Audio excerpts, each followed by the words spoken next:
Hasret durağında eğlen dur biraz, beni 5 dakika bekle be kaptan.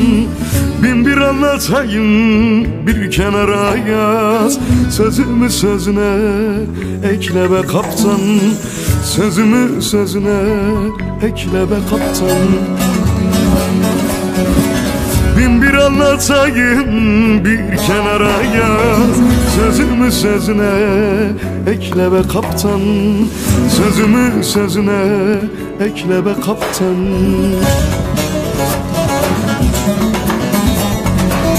Bülbülü ağlatmak bir gül işidir, güle aşık olmak bülbül işidir.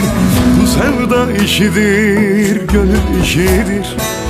Olmuyor senetle çekle be kaptan, olmuyor senetle çekle be kaptan. Bu sevda işidir, gönül işidir. Olmuyor senetle çekle be kaptan, olmuyor senetle çekle be kaptan.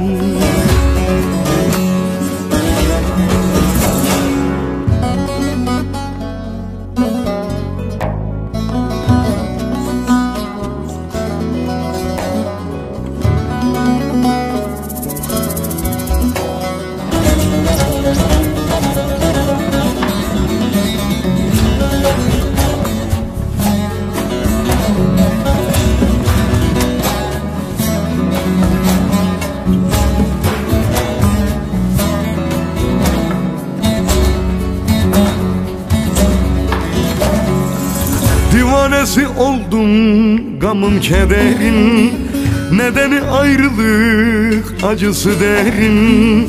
Bir iyilik eyle de varsa boş yerin, derdimi gemine yükle be kaptan. Derdimi gemine yükle be kaptan. Bir iyilik eyle de varsa boş yerim, derdimi gemine yükle be kaptan. Derdimi gemine yükle be kaptan.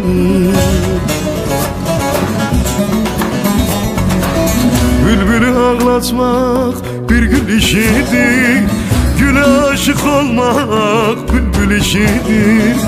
Bu sevda işidir, gönül işidir. Olmuyor senetle çekle be kaptan, olmuyor senetle çekle be kaptan. Bu sevda işidir, gönül işidir. Olmuyor senetle çekle be kaptan, olmuyor senetle çekle be kaptan.